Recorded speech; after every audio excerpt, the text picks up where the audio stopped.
Welcome back to this 4-part series about micronations. I hope you guys enjoyed the last video about the Republic of Molossia. I worked hard on that video, so if you haven't seen the first video, I highly suggest you do so. If you don't know what a micronation is, in short, it's pieces of land that are claimed as a sovereign nation but are not recognized by any big organizations such as NATO or the UN. Anyways, let's uncover our second micronation. So what's our next micronation? Well, that would be none other than the Principality of Sealand.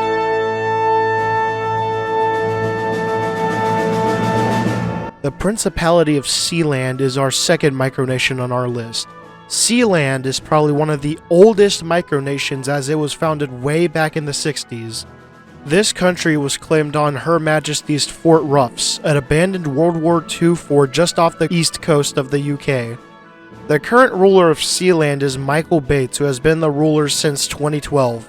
The first ruler of Sealand was his father, Paddy Roy Bates, who was the ruler from 1967 to when he sadly passed away in 2012.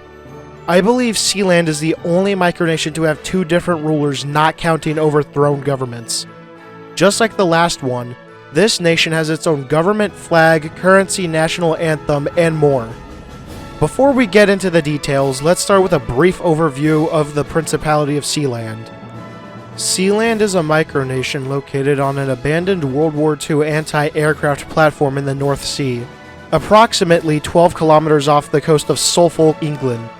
The platform was originally built as a defensive outpost during the war, but it was later abandoned and fell into disrepair.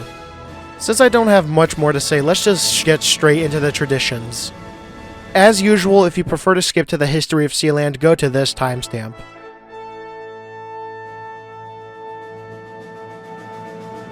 Sealand has some of its own holidays, such as its Independence Day on September 2nd, commemorating the day when Roy Bates declared the platform as the sovereign Principality of Sealand. This day is marked with various festivities and events. The flag of Sealand features a red and black design with a white diagonal stripe, symbolizing the platform's location in the sea.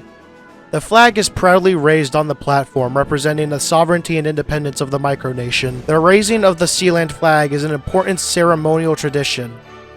Sealand also has its own currency known as the Sealand dollar. Although not officially recognized as legal tender, the Sealand dollar is used amongst Sealand's residents and visitors as a symbol of national pride. Every nation needs an anthem, and Sealand is no exception. The micronation has its own national anthem titled I Mari Libertas, which translates to From the Sea, Freedom. It reflects the nation's origins and their quest for independence and freedom. Sealand takes part in some sporting events such as soccer or football depending on where you are in the world. These events showcase Sealand's commitment to sportsmanship, camaraderie, and international recognition. Sealand used to have an embassy in Argentina, but unfortunately the ambassador passed away in October of 2020.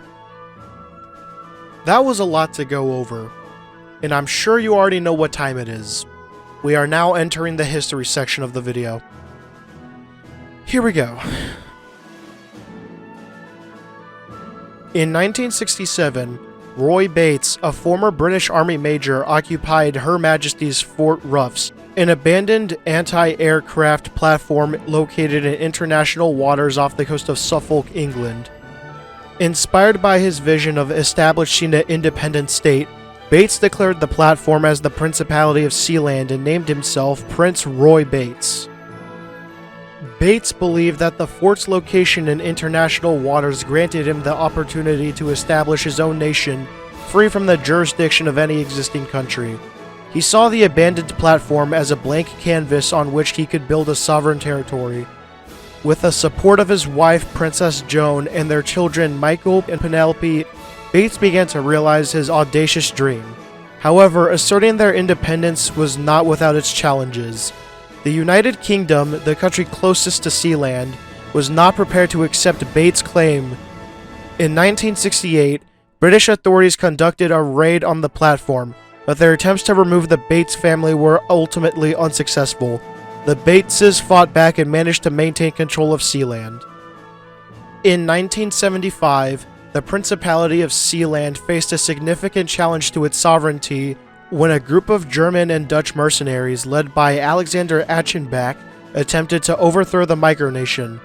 This audacious takeover attempt tested the resolve of the Bates family and their supporters, resulting in a dramatic showdown for control of the platform.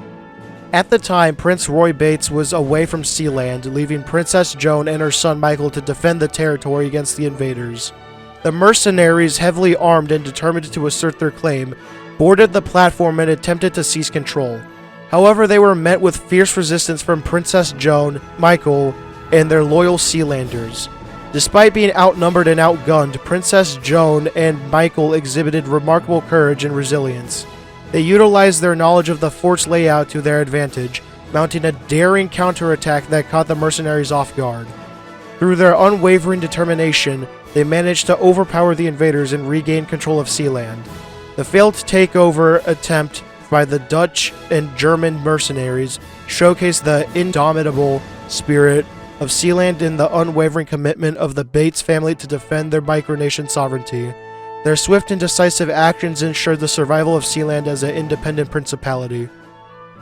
In 1987, the United Kingdom extended its territorial waters from 3 to 12 nautical miles encompassing Sealand. However, the Bates family continues to maintain that Sealand remains outside of British jurisdiction, so this really did not change anything. In 1990, Germany's federal court ruled that the Principality of Sealand is not within Germany's territorial waters, settling a dispute over jurisdiction. The court recognized Sealand as an independent nation with its own laws and governance, affirming its autonomy. The ruling has significant implications, establishing a precedent for the recognition of micronations and their sovereignty. It underscores Sealand's determination to maintain its independence and the ongoing struggle of micronations to assert their unique legal status. Haven Co. was established on Sealand in 2000, offering a secure data haven beyond international regulations. It allowed individuals and businesses to host data and websites offshore, sparking discussions on digital sovereignty and online privacy.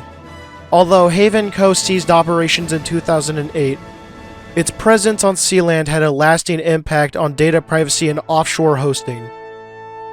In June of 2006, a fire ignited due to an anomalous failure of one of Sealand's power generators. The fire quickly burned through the generator room housing, encompassing the entirety of the north deck. A rescue helicopter was dispatched from RAF Wattisham to evacuate one of Sealand's citizens.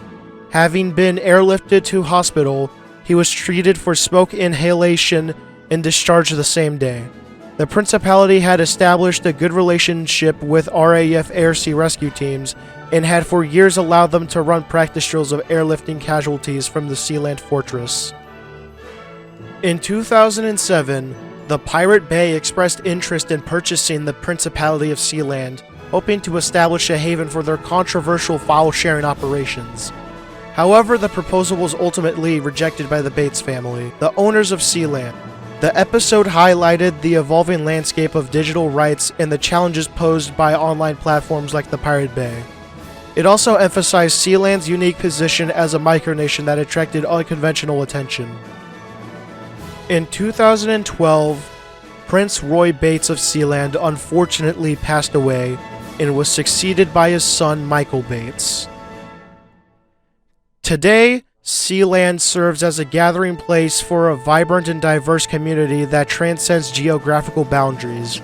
People from various corners of the globe come together on Sealand, bonded by a common ideology of embracing freedom, self-determination, and the pursuit of thrilling experiences. They have established the Noble Title Initiative, which allows people to become nobles of Sealand, ranging from Lord or Lady to Duke or Duchess. And that's Sealand. This video took a lot of time to make, so if you could comment, like, and subscribe, I would appreciate that so much. I'm ending this video right here, so see you on the flip side.